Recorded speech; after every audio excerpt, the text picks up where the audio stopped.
Mike Freer, who is, and I'll see the right term, Chief Human Resource Officer, which means he's in charge of human resources here at Bethel.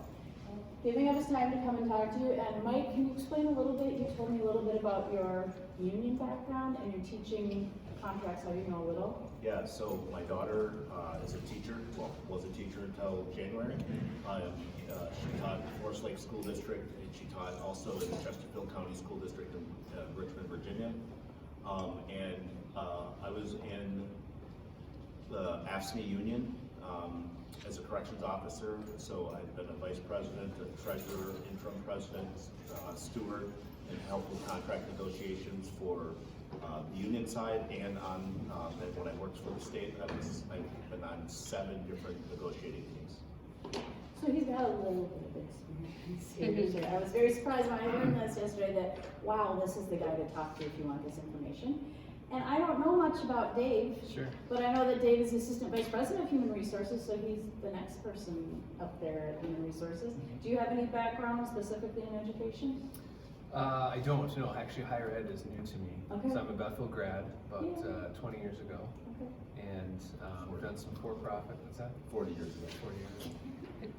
I've done for-profit, not-for-profit, but this is my first experience in higher ed, so I'm learning as we go. But I oversee within our team recruitment, benefits, payroll, and our employee relations team as well. All the stuff you guys want to talk about right now. And then Jake Wynia, who is a talent acquisition specialist, but also a Bethel grad, recently. Now, 2019, so 5 years ago. 5 years ago. And what does a talent acquisition specialist do? Yeah, so I'm the recruiter. So I manage the recruitment process for all non-teaching positions. So excited to share more about the offer from the person who's giving it. So Yeah. So tonight I brought this up to Mike saying the students have questions and we'd like to help them be more educated as they receive job offers, because you guys are in the driver's seat now and there might be multiple coming. And this is what came to me. He's got a whole thing planned out. He brought a whole team to talk about all these things. He's offering it on their own time to do this for you, which is above and beyond. So just be very thankful and ask lots and lots of questions. All right. So first of all, thank you all for coming. It's an absolute honor to be in front of the students. Our jobs don't get we see you guys all the time, but we don't often get to work with you. So it's an absolute pleasure. And thank you, Becky. Appreciate it. So what I thought what we would start with is, let me just ask some basic questions of these 2 people who oversee different functions that you guys would, from the job offer side. Dave more on, hey, so what happens if somebody counters or something like that? So you see kind of behind the scenes. So you got a job offer, but let's back up and say, what went into making that job offer? Okay.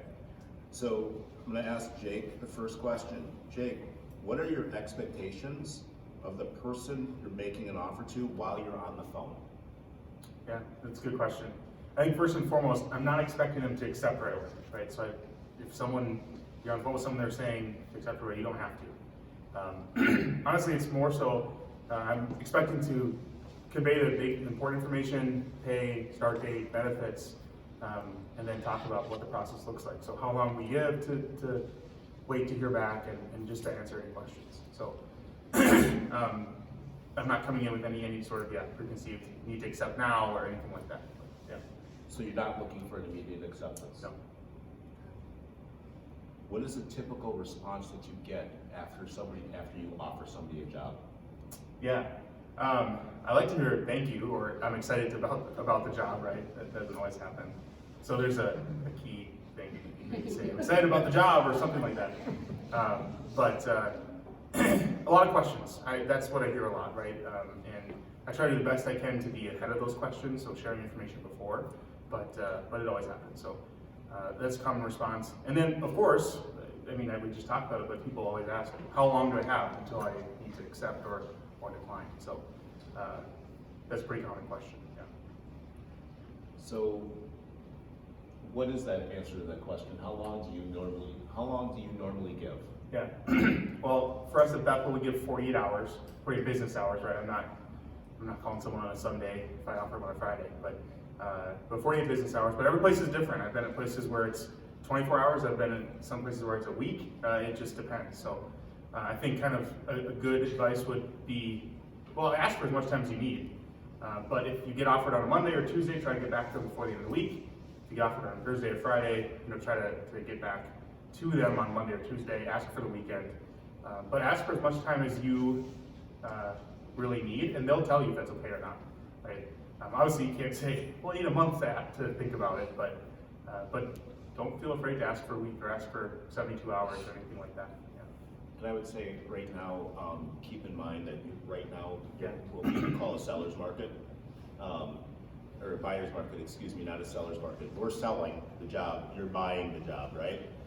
You guys are in control right now. How many of you have heard about the teacher shortage and how difficult it is to find teachers?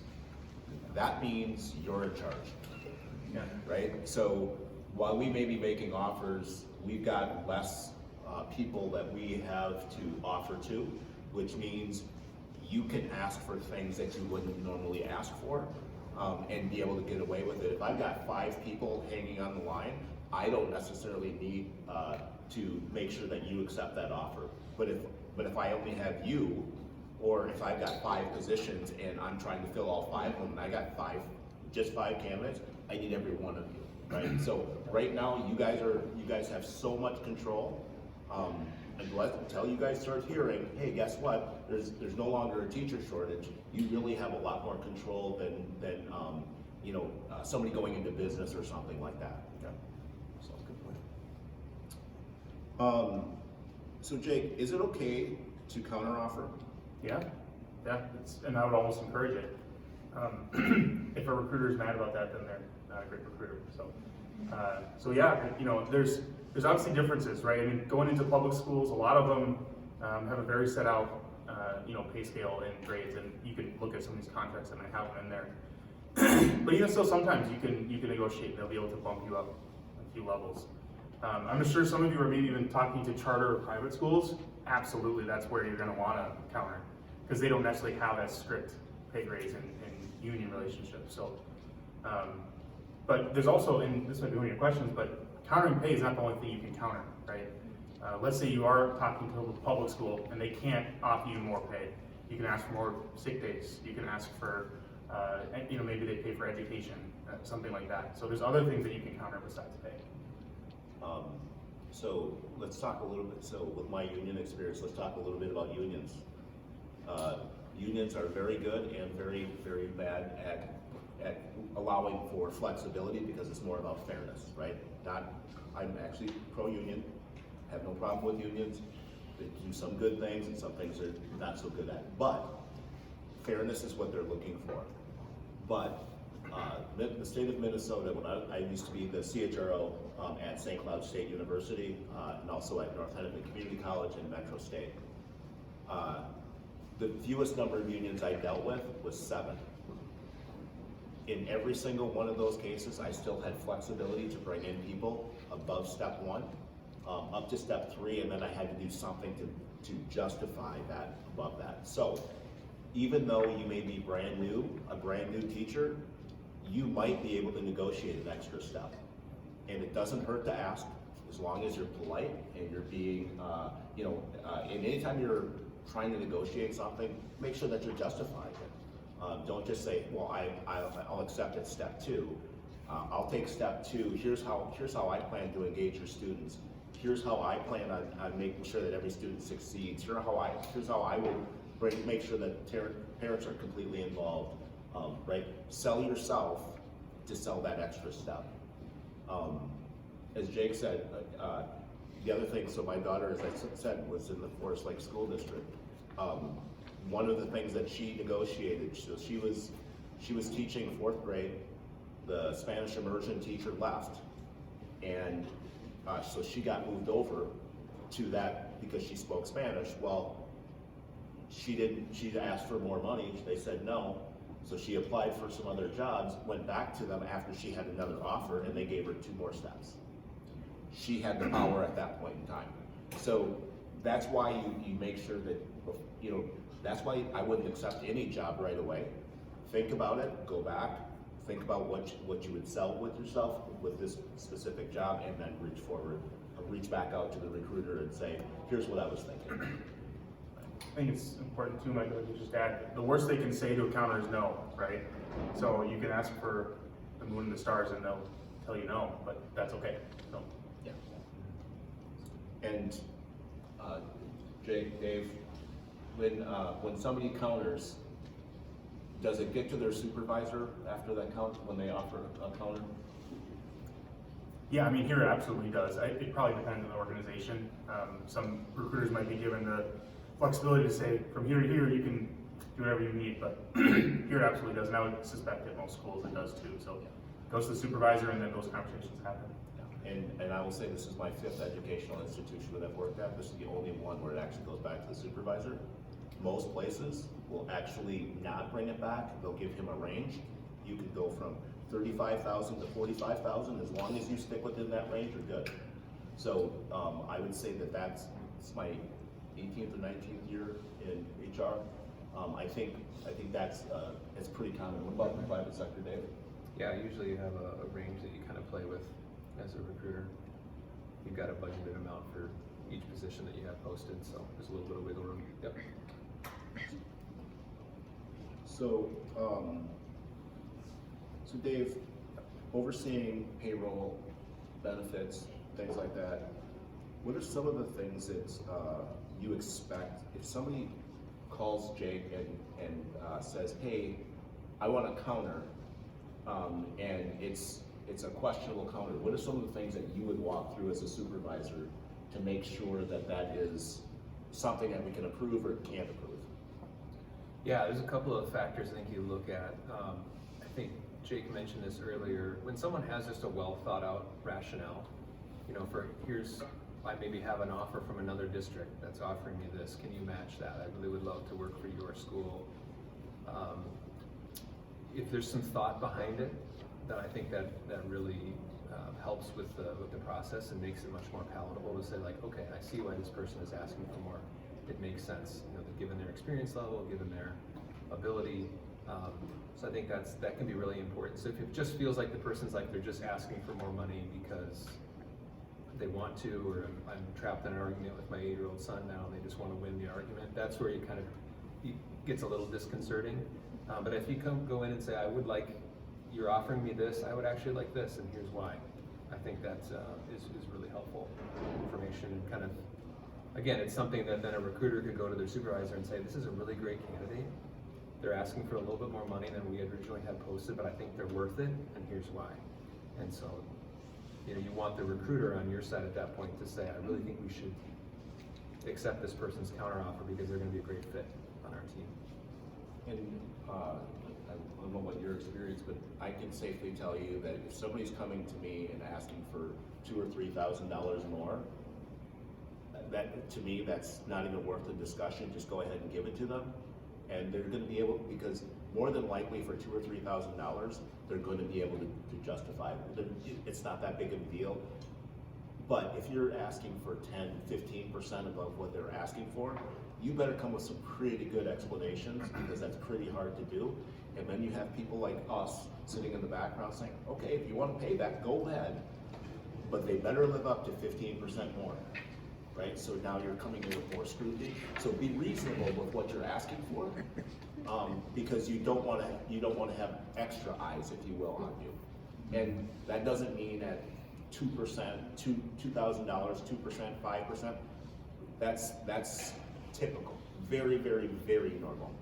You get to that 7, 8, 9, 10%, people are starting to ask a few more questions, but not so much that it's, okay, I can't do it. You get to that 10% or more, that's where the eyes are going to be on you. So just as a general guide, if that's what you're looking at doing, that's where I start to get really, really careful, because now we're starting to perk up a little bit, like, I'm not sure about this. So what happens, Dave, if I get an offer, I accepted it, and now I get another offer a week or two later, and I haven't started my job? Yeah, I think as an employer, you always appreciate just, you know, an honest approach, right? If you were to go to that person and say, I really want to work for you in your school district, but I was just presented this competing offer and it's really good and I'm just being upfront with you, right? I think that that goes a long way, instead of kind of maybe pulling the rug. Oh, by the way, I know we're supposed to start on Tuesday, but I actually am taking another job. I'm sorry. I think especially if you're a strong candidate, I would want to know, like, oh, was there something we could have done to keep you? And so to have that information, again, they may say no, that's the worst answer, that's the worst possibility, that's not that bad. And then you have that information to be able to weigh, you know, which place do I want to work at. So. Yeah. And in 18 years, I've probably seen at least 100 people accept a job and then call us and say, hey, this is what's going on. I would say 85 of those still came to us because we countered. So you can't always, and sometimes it's not, it's not worth the counter, but at the same time, if you have the flexibility, and I happen to have the flexibility in those spots, we were able to counter. So, Jake, what do you send to the applicants, right? And remind us what you send to applicants or to finalists. When we make an offer, we call it a finalist, by the way. What do you send to them? Yeah, so you're going to see a contract, of course, which hopefully you've all seen, but if not, I think there's some back there, right, Becky? So look at those. It depends on the school district. Sometimes they add a summary of benefits or benefits explanation in those contracts, but if not, you'll get one of those. And then I guess it depends, again, I keep saying that, but sometimes those benefit summaries just include medical benefits. It doesn't talk about days off or tuition or anything, and so sometimes there's a separate document. But you're gonna get your contract, which talk about, you know, oh, and they mentioned this, could be included in the contract, it could not be, but might send you kind of what their union scales are like, and talk about what's their increases this year, next year, and what do they just settle on. And so it's gonna be those three things though: union document talking about pay scales, the contract that you actually would sign, and then something about benefits. So could be combined or could be three separate. So let's talk a little bit about union contracts. Again, I've been part of many negotiations. All of them do some of the same things, which is I refer to it more like an employee handbook with rules, right? So it will say the word shall, which means there's no choice in it, and it says may, which means there's flexibility. So what you're going to see in there is like how much time you get off. There's going to be a shall. What happens if you have some type of discipline? There's going to be a shall, and it may say, well, you may get disciplined, you may get suspended, you may get terminated, but the early steps will probably say shall, right? But most importantly, it is not going to define all of your benefits. It may say that you're going to pay X dollar amount for health insurance or dental insurance, but it is not going to say it's health partners or it's a high dollar deductible or it's a PPO. It's not going to say that, because we as in HR are going to negotiate those things, and they don't want to change the union contract just because of that. So it might talk about how much they're going to be required to pay, but it's not going to tell you what the coverage is or anything like that. That's why Jake's talking about you need a copy of a benefit summary or benefit guide. Those are the interchangeable. Some benefit summaries are one to 2 pages. Some are 7 or 8 pages. Depends on the organization. So Dave, what does total rewards mean, and why is it important? Yeah, so total rewards is kind of the concept.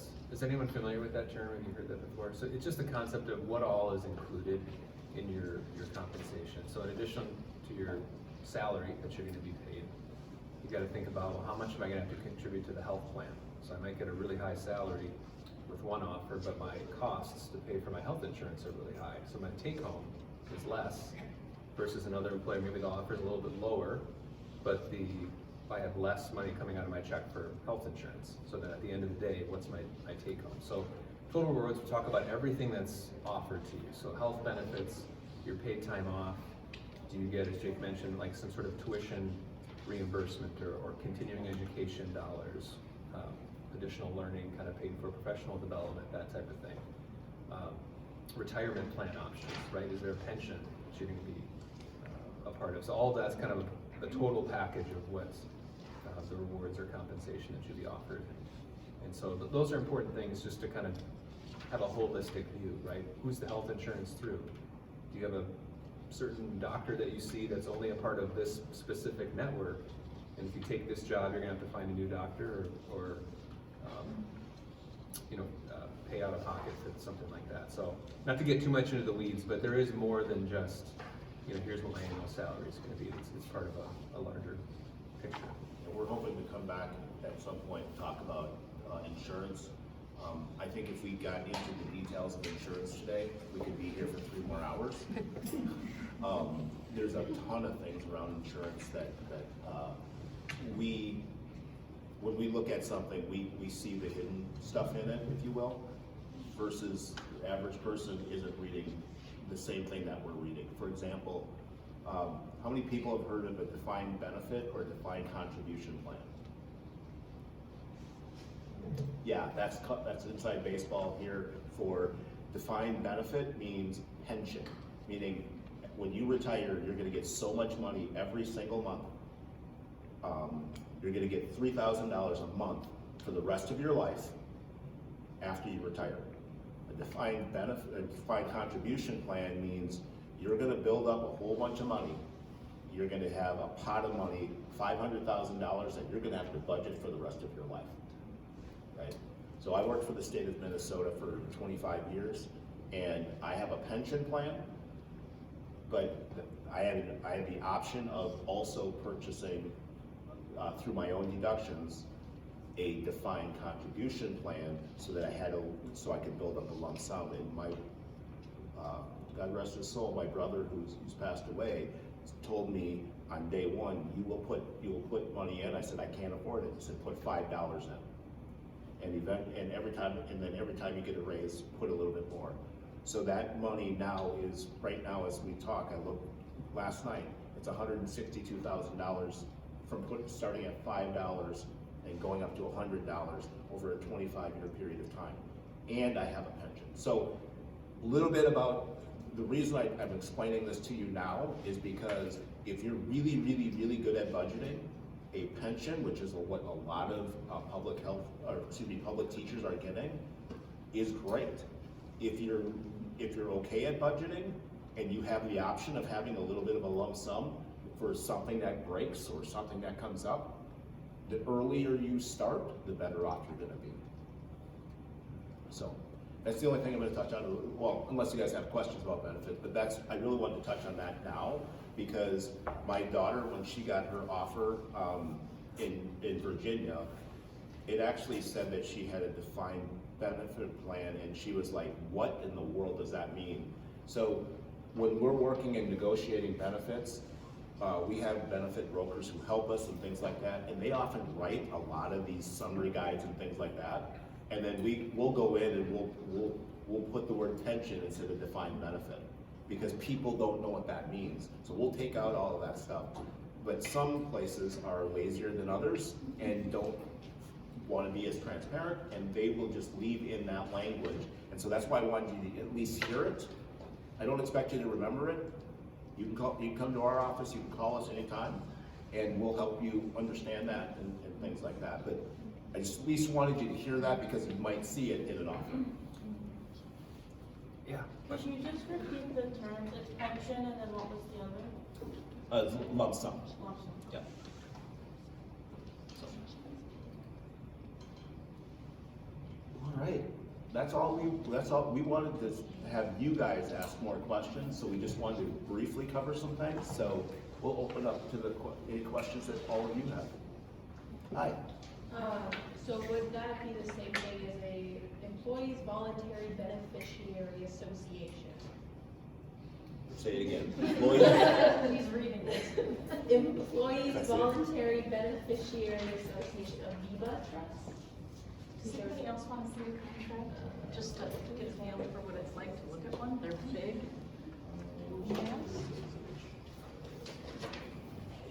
Share with your friends, I want those back.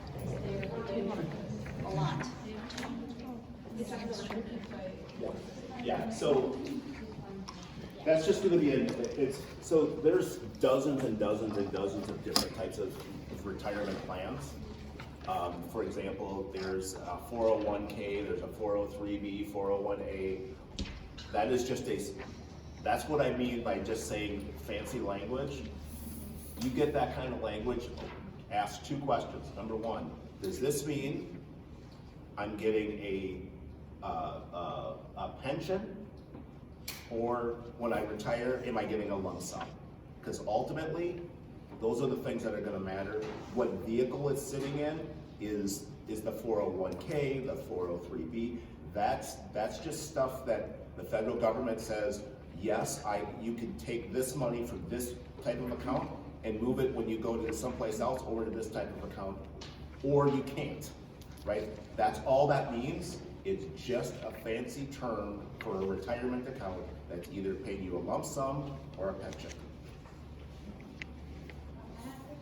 Yeah. So when your guys have been doing like interviews for you guys, typically, like, does higher education usually correlate with the higher pay, or is sometimes having more experience more valuable in like in order to do a master's or doctorate degree type thing? So a lot of especially teachers' contracts will actually increase your pay when you finish your master's. The Forest Lake School District actually, when my daughter was there, and she hasn't been there for 3 or 4 years now, they actually offered to pay at least a portion of it previously. So I was just gonna show, I have, if you haven't found it in yours, it's under salary schedule. And if you guys don't understand step and lean, so going down the left-hand side is how many years you've been working. Going across the top is how much education you have. And so BA 1 year goes here, but if you have 9 years and a master's degree, you go here to a different one. So it's, oh, that's great. That's how those work. You can find them in yours if you're just curious to look and see what the average salary is. But your salary will go up as your education does, but it's on the specific schedule for that specific district. And I know, and I can't remember, my daughter applied for one school district that didn't have it this way, and instead what they did is said, if you have a master's degree, you get an extra X dollar in your paycheck every single time. So little different way of doing it, but the exact same concept. Yeah, and I saw one, I was looking at these contracts, one actually gives, if you're there for 5 years, Yep. you get this much in your paycheck. If you're That's there correct. for 10 years, Yep. you get this much added to your paycheck because they want longevity. Yes, that's right.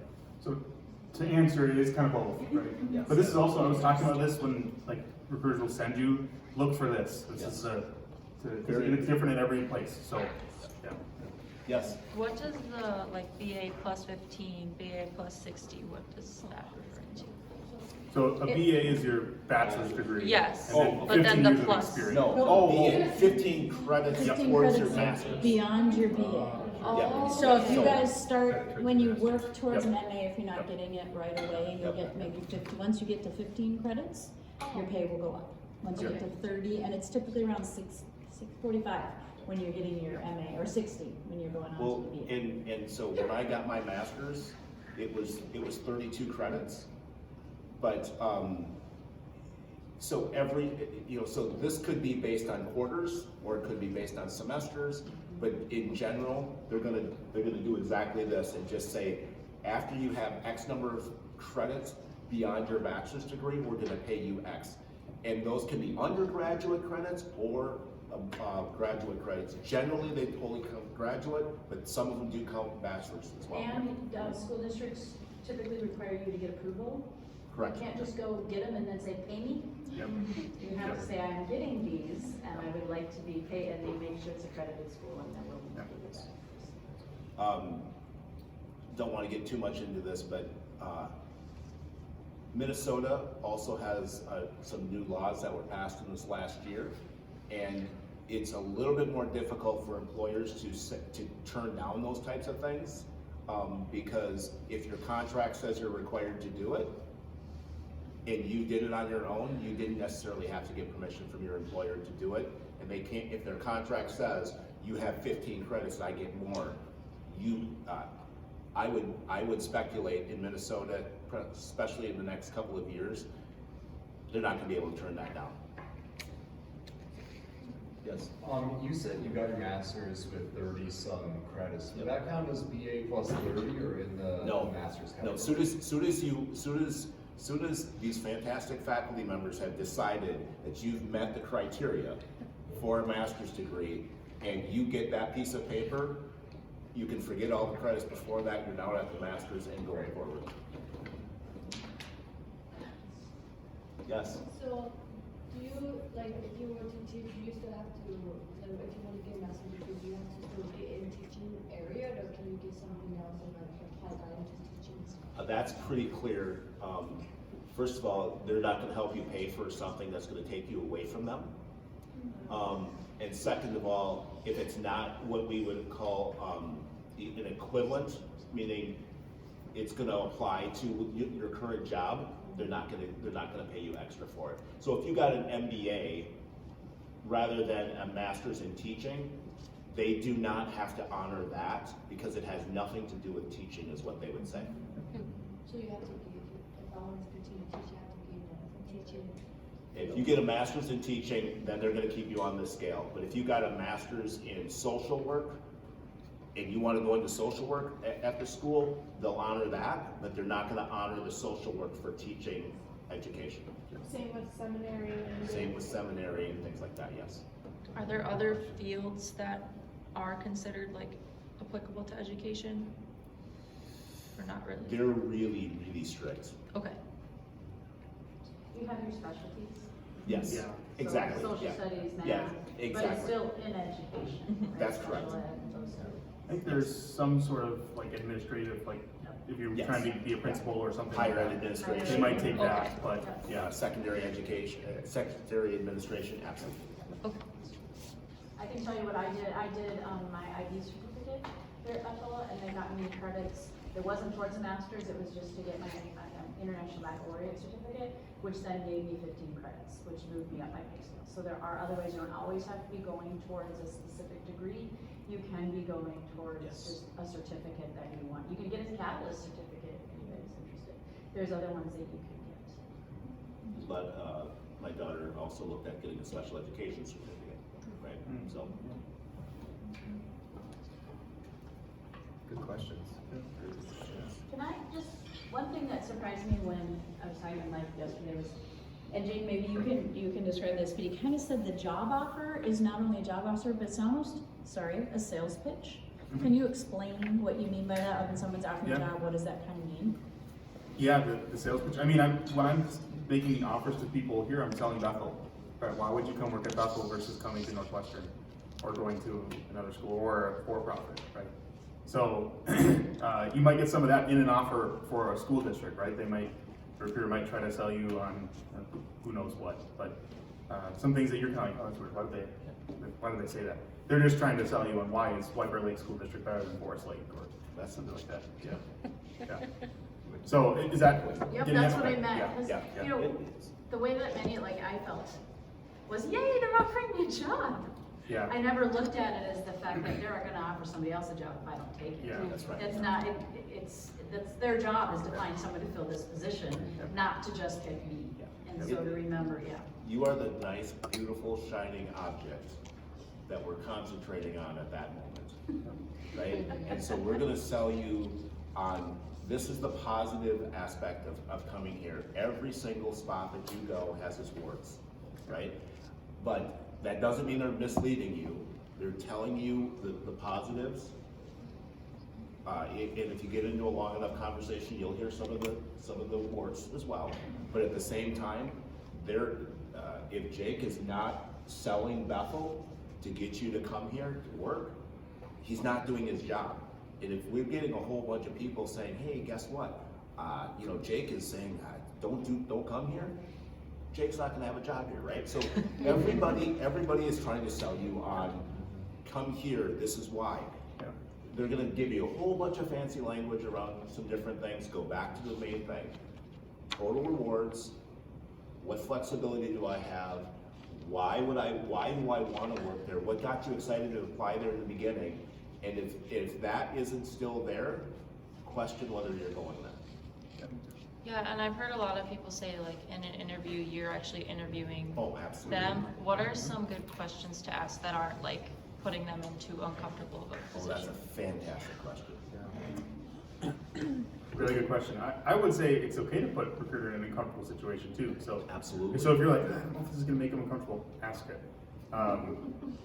But ask them, I mean, Mike just said every place has its warts, right? Ask them what are your favorite things about working here? What are your least favorite things about working here?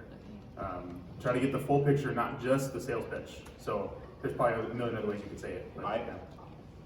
I will, so here's the other thing that unions in public school will not want to tell you. What happens when the budget goes down? Who's the first one out the door? It's not the teacher with 15 years of experience. It's the least senior teacher, right? So when my daughter was talking to Forest Lake, I said, well, first of all, we were living in Forest Lake, so I kind of knew what their budget situation was, but I told her, you need to talk to them about their budget situation. If it's a public school, guess what? Their budget is public. So don't ask the recruiter. Call the district office and ask for a copy of the budget. And I'm not doing this to try to get you to be scared. I'm being honest with you because there are schools that their budgets are going down. Look them up in the newspaper, look it up and see, did they have to cut staff last year, right? The first ones out the door are the newest people, because that's what the contracts say. It's not the best teacher, it's the seniority thing with unions. Private charter schools may be a little different, but a lot of them will still follow the same guidelines as well.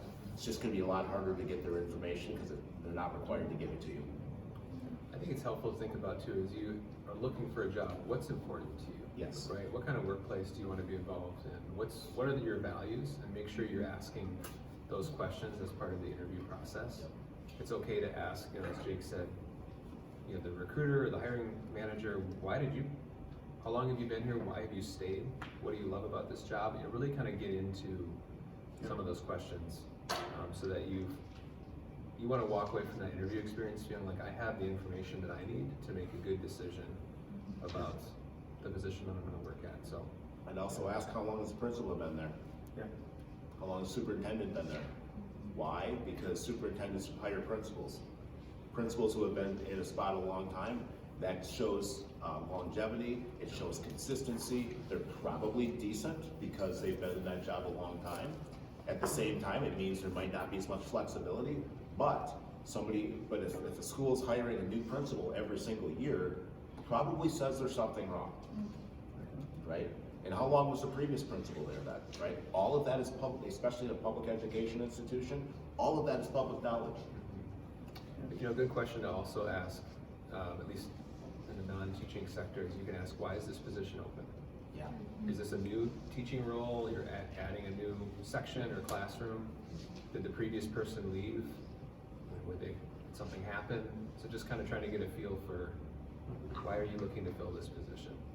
And so they should be able to give you some type of answer that'll clue you in on the environment. Can I ask if you, they would do a little bit, just help me with the whole total reward thing?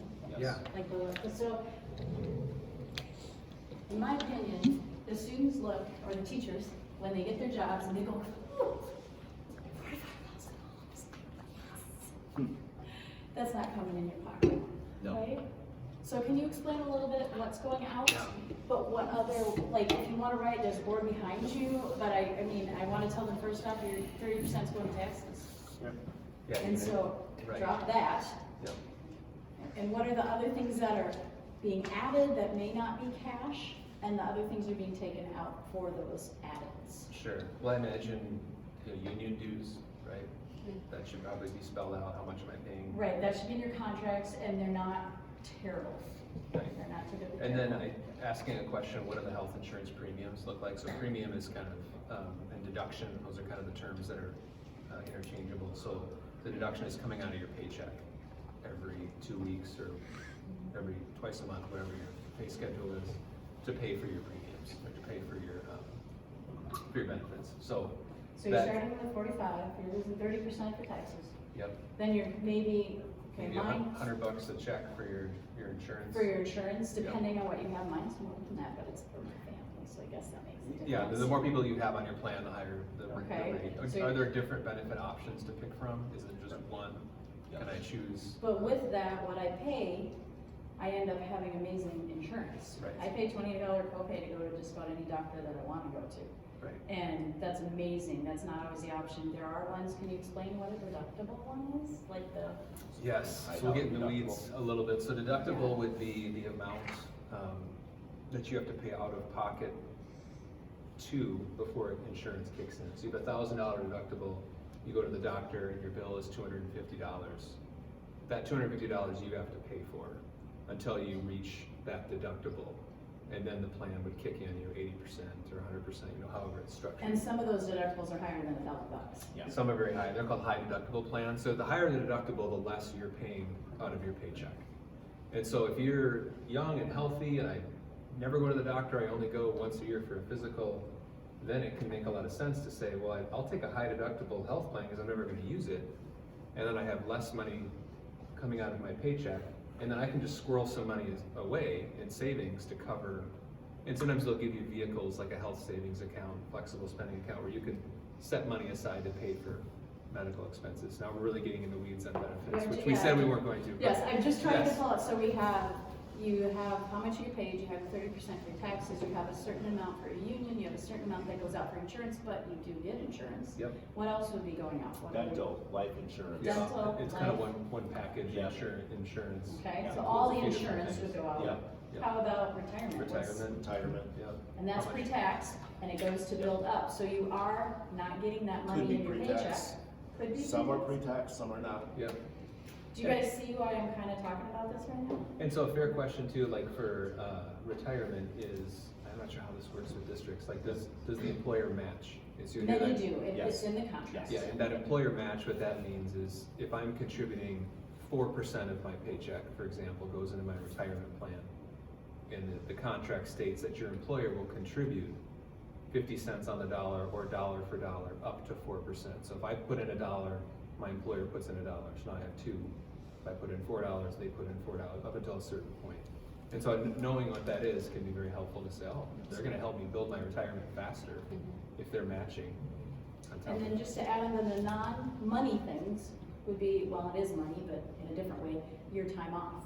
Yes. Your PTO or your safe sick leave, Yep. your those type of different things that are added in there. Yeah, that would be, you can see that on your paycheck, kind of your Yeah. balance, how it's, and so to be able to, again, I don't know how schools set this up, but some All time different. off, right, you can get it all front loaded, so the moment I start, I have 20 days that I can use for the year. Some places it'll be, you'll accrue it, so you'll say like every paycheck you earn a certain number of hours. And so it could just be depending upon how they have it set up. And so, when we were talking yesterday, one of the things that changed in Minnesota on January 1st is a law called safe and sick leave. And so that will effectively eliminate PTO, paid time off, which was a combination of vacation and sick leave. And now it'll become vacation in one pot and then safe and sick leave in another pot, because the state of Minnesota now requires that you show everybody that they're getting so much time for safe and sick leave.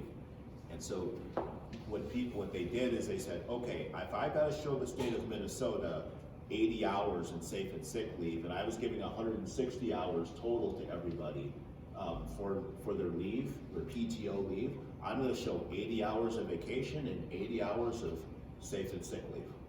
So their intention was, you know, these people at McDonald's and Target and Walmart who are working a few hours and not qualifying to get sick leave, we want to protect them. But what they did is they ended up making the law so broad, and I have a feeling they'll probably address this either this legislative session or the next one. They made it so broad that companies were basically forced to say, okay, well, I'm going to give you the same amount, but I'm going to give you less vacation time, which is completely opposite of what they were trying to do. So it'll eventually get adjusted, but you may see in the contracts right now where it says PTO, but know that they have to allow you to use a minimum of 80 hours for safe and sick leave. So this is what, you know, that the money that you're getting is not just monetary That's right. too, it's going into other things with insurance, with retirement, with your time off, those type of things. And I haven't even started talking about things like, duty-free lunches, duty-free prep time, duty-free recesses, all of the different things that teachers have specifically to their contracts. So there are more questions, I'm sure. But we had said that we were gonna go until 7 and it's 7:04. But I want you to know on April 11th, Mike has offered to come and do more on what this benefit stuff entails. We kind of got lost. We said, don't get in the weeds, don't get in the weeds. There's a lot of weeds there, and he's willing to give that information as you're trying to learn. So we'll be in the same spot on April 11th after seminar at 6:15, 45 minutes, as much as can. And then Mike, did you mention, he mentioned that if you have a contract and you have questions, they're willing to personally meet with you and talk about those contracts if you're confused by it, which I don't know about you, but no one ever offered me that in the HR when I was here at Bethel. So this is kind of a really important big thing if you have a contract that needs to be looked at.